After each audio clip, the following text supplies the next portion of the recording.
Burkina Faso and Ghana are the same, so I don't need any reason to come. Two neighbors just did what global powers never expected. They stopped waiting for help and started building together. In Ouagadougou, Ghana and Burkina Faso signed a deal that could rewrite West Africa's economic map, turning borders into bridges, trade into transformation, and unity into power.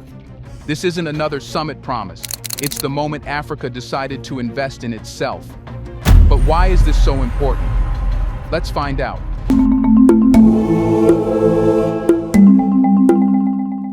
History rarely announces itself with fanfare. It begins with decisions made in rooms that are too quiet for television. Ouagadougou was one such room. Ghana and Burkina Faso sat across from each other, not as dependents waiting for directives, but as equals defining a future. The discussion was not about aid or charity. It was about structure: who builds, who owns, who decides. Ghana's Deputy Minister for Trade, Samson Ahi, spoke plainly. We will build our industries around what we grow and mine, not what others demand. The statement carried no emotion, only exhaustion. After 60 years of independence, both nations had grown tired of exporting what they have and importing what they need. This meeting marked a quiet shift in African thinking, the realization that sovereignty without productivity is theater. For decades, political independence existed alongside economic dependency. Today, the contradiction is no longer tolerable. The Burkina Faso-Ghana partnership is not diplomacy, it is self-correction. Ahi's proposal to integrate Ghana's manufacturing capacity with Burkina Faso's agricultural base is simple logic disguised as innovation. It recognizes that the border dividing them was never natural. It was designed to interrupt economic flow. Cotton moves one way, cocoa another, both ending up in foreign ports where their value multiplies for someone else. The partnership seeks to end this absurd geography by turning neighboring economies into complementary halves of the same machine. Under the plan, Ghana will process Burkina's cotton in its textile hubs. Burkina will receive Ghanaian pharmaceuticals and cocoa derivatives. A joint investment facilitation desk will clear the bureaucratic fog that has long suffocated cross-border business. Pilot projects in logistics, renewable energy, and agro-processing will follow, not because donors requested them, but because logic demands them. The difference here is philosophical, not procedural. The conversation is no longer about how to access global markets. It is about how to escape the illusion that access equals advancement. Africa has been told to open up for half a century, and yet every open door led to someone else's warehouse. Ahi's remark that Africa was instructed to open its markets but never to build its factories was more than a critique. It was a diagnosis. Burkina Faso's leader, Captain Ibrahim Traoré, extended that thought to its conclusion. No nation can claim independence if it imports everything it needs to survive. The line summarized a century of economic truth.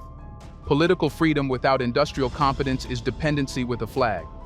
Together, the two nations are attempting to test a principle that economists often avoid: that African growth will not come from inclusion in global supply chains, but from insulation from global manipulation. They are building from the inside out, not the outside in. This first step may look technical: agreements, pilot projects, infrastructure planning, but beneath it lies a larger question. Can two nations build coherence where colonialism engineered fragmentation? It is a question not of ambition, but of endurance. Because ideas like this have been spoken before, but few survive the weight of inertia, corruption, and external pressure. Still, something feels different this time. The tone has changed. The vocabulary has matured. No one spoke of aid. No one mentioned Western approval. The discussion was sober, mathematical, almost surgical. It was Africa finally speaking to itself, in the language of results, not rhetoric. The partnership begins not as a dream, but as a correction, a return to the logic that once linked Sahel and coast before it was broken. And to understand why this logic matters, we must go backward, to the shared history that was interrupted, not erased. That is where the roots of this movement truly lie. If Ghana and Burkina Faso now speak of partnership, it is not an invention, it is restoration. The relationship between these two nations existed long before they became countries. The Sahel and the coast once operated as a single economic organism. Caravans moved salt, gold, shea, and knowledge between them. What connected these societies was not charity, but necessity. Each region produced what the other required. That system was not broken by time, it was broken by design. Colonial rule did not just draw borders, it reversed incentives. It made neighbors competitors, and it made exports to Europe appear more valuable than trade within Africa. Where there was once a supply chain, there appeared a frontier. Ghana's ports were redirected toward global trade, while Burkina Faso's interior was confined to raw production. The economic bloodstream that once linked them was severed, replaced by a logic that served external factories instead of local ones. This is why today's cooperation matters. It restores the original logic of African geography. It acknowledges that the boundary between the forest zone and the savanna was never meant to be a wall. It was meant to be a corridor. For Ghana, industrial growth without regional integration is like a heart without veins.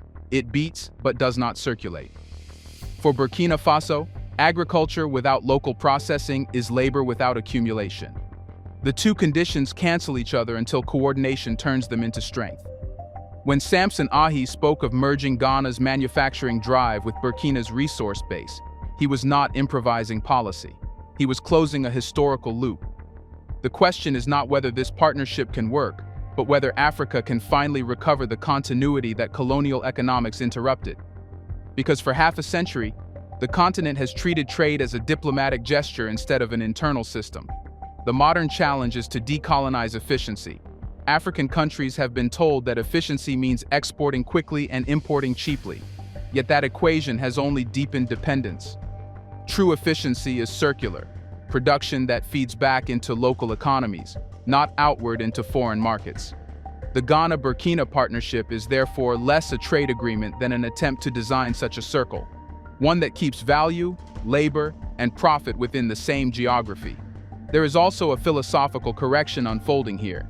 For decades, African integration has been discussed in moral terms: unity, solidarity, and Pan-Africanism. But morality cannot build infrastructure. What these two nations are demonstrating is that cooperation can be structural before it is sentimental. Roads, grids, and processing plants create the habits that politics later calls unity. In this sense, Ghana and Burkina Faso are treating history as a manual, not a museum. They are extracting lessons, not nostalgia. The Sahel once thrived on complementarity.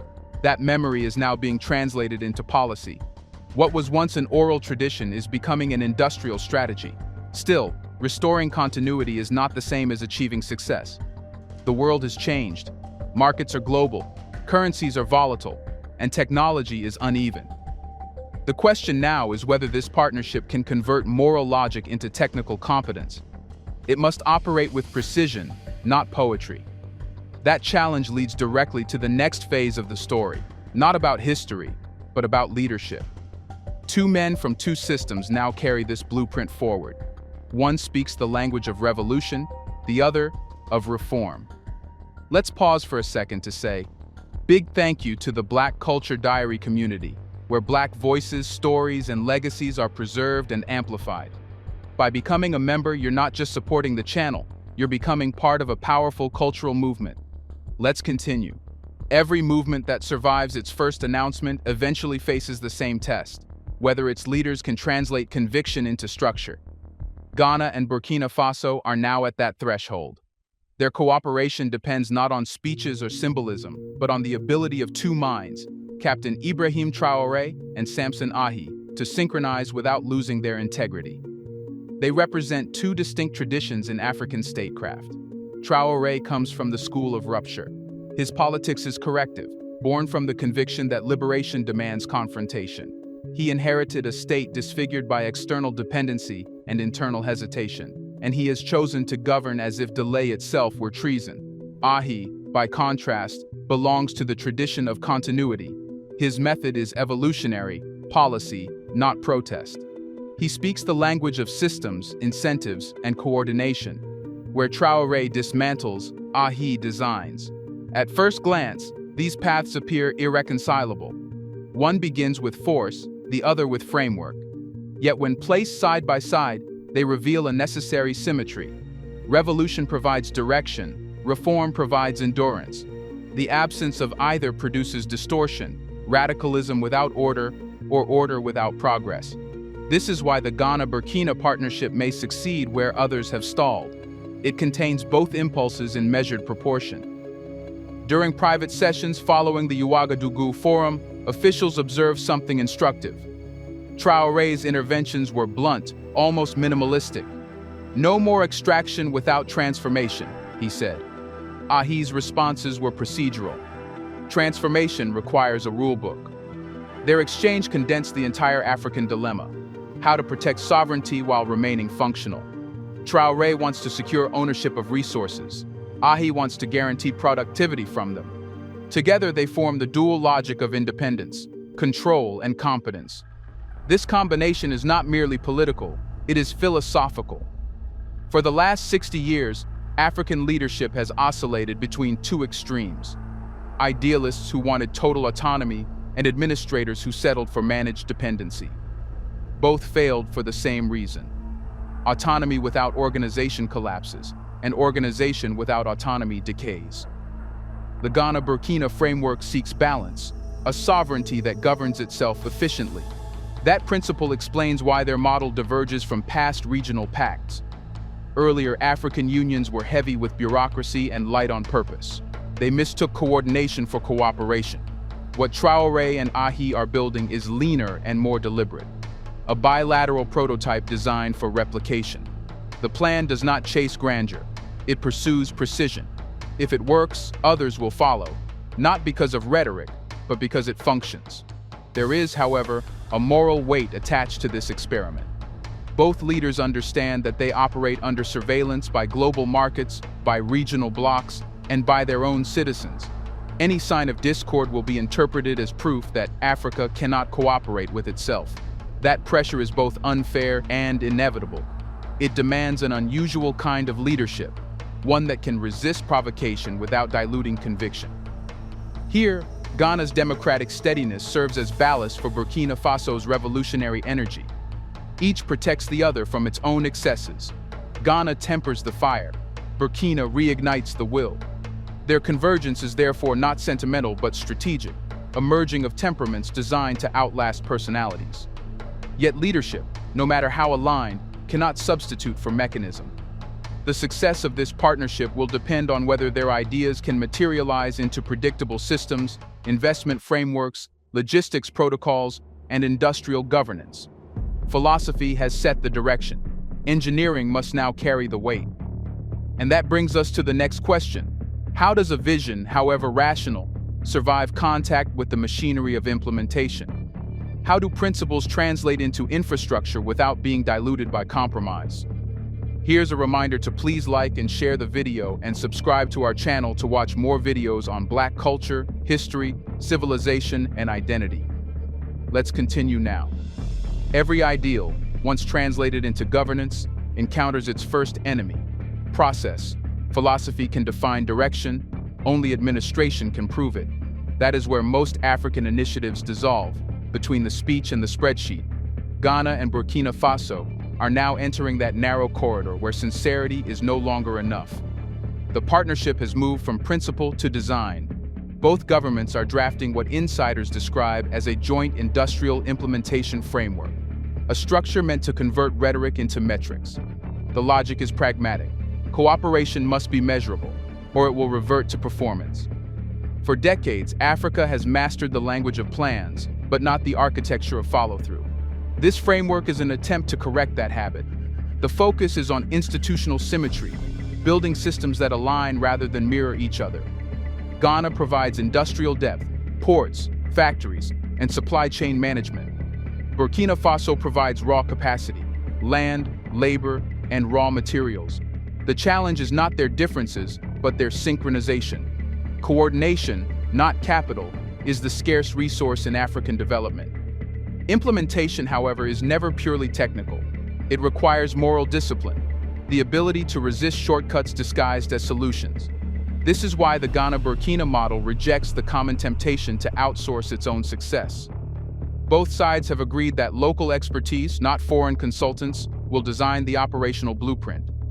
That decision, though administrative, is philosophical. It asserts that competence does not arrive from outside. Several structural mechanisms follow this reasoning.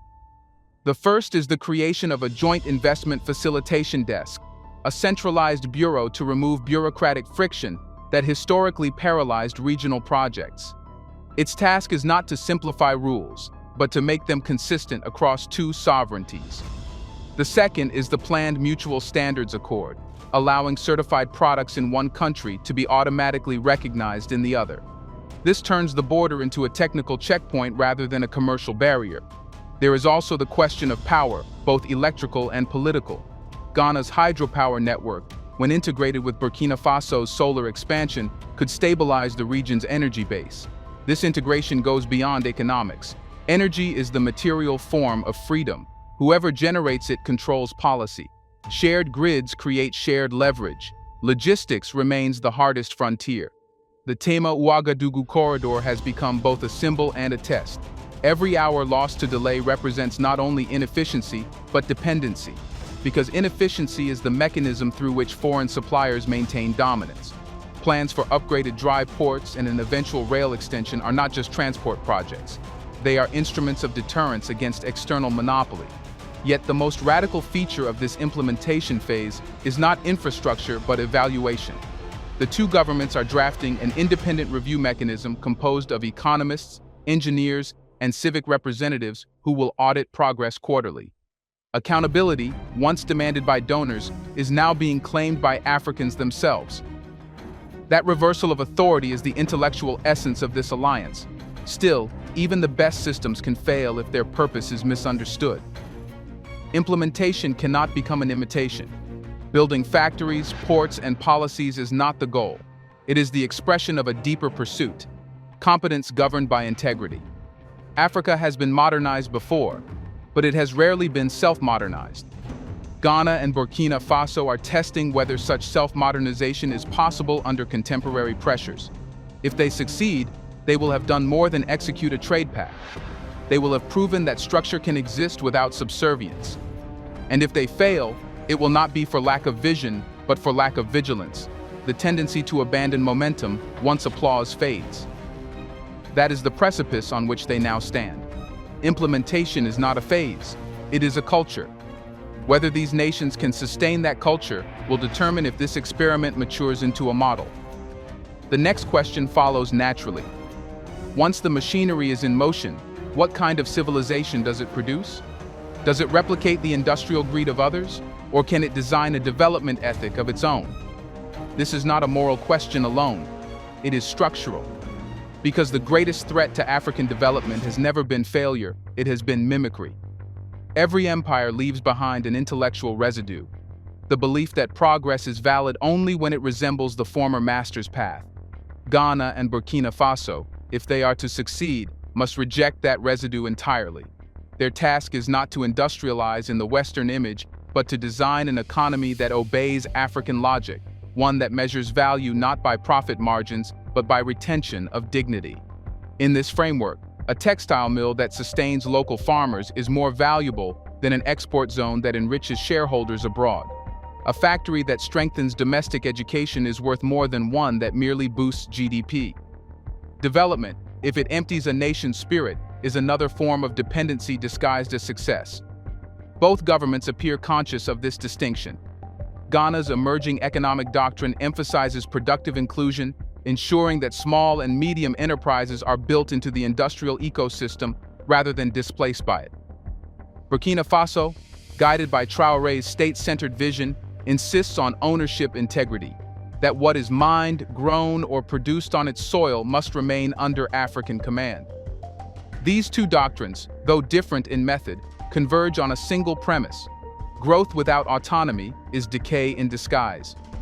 To institutionalize this philosophy, the partnership now explores what officials call a sovereign development model, an economic structure that resists foreign conditionalities by rooting accountability in domestic productivity. Under this model, national progress is not measured by the inflow of foreign investment, but by the reduction of external dependence. The principle is simple. Every imported necessity is a negotiation of power lost. Education is the next frontier of this ethic. Both nations have agreed that factories alone cannot sustain sovereignty. Skills must be indigenous. Plans for joint technical institutes in energy, agritech, and engineering are not academic reforms. They are acts of strategic defense. A nation that cannot repair its own machinery will always lease its freedom. Training engineers, metallurgists, and agricultural scientists is therefore not human capital development. It is civilizational maintenance. This redefinition of purpose is what differentiates the Ghana-Burkina alliance from the countless partnerships that preceded it. It is not built around aid, charity, or capacity building. It is built around continuity, the idea that an African project must serve its people without apology and without permission. But philosophy, no matter how coherent, must survive contact with time. The real measure of this alliance will be whether it can remain consistent across political transitions. Africa's most persistent weakness has been amnesia. Every administration restarts history. The durability of this partnership will depend on whether it can outlive its founders, whether it can evolve from an agreement into an institution. If it does, it will represent more than economic coordination. It will signify an intellectual emancipation. Because true independence does not occur when colonizers leave, it occurs when their logic no longer governs the imagination. Ghana and Burkina Faso are not building factories. They are building the end of imitation. In the long arc of history, this may be remembered not as a trade accord, but as an epistemic shift. The moment Africa stopped asking how to catch up and began asking how to define progress on its own terms. The project will take decades, but the principle is already complete. Sovereignty is not declared, it is engineered. Do you think Africa can truly achieve independence without building what it consumes? Let us know in the comment section. Is this Ghana-Burkina Faso alliance a blueprint for unity, or just another promise waiting to fade? Do you want to watch more videos like this one? If so, subscribe to our channel and press the bell icon next to it. We have decided to bring videos on something nobody talks about: the Black culture, civilization, history, and evidence about how glorious Blacks have been. Thanks for watching, and until the next video, stay tuned.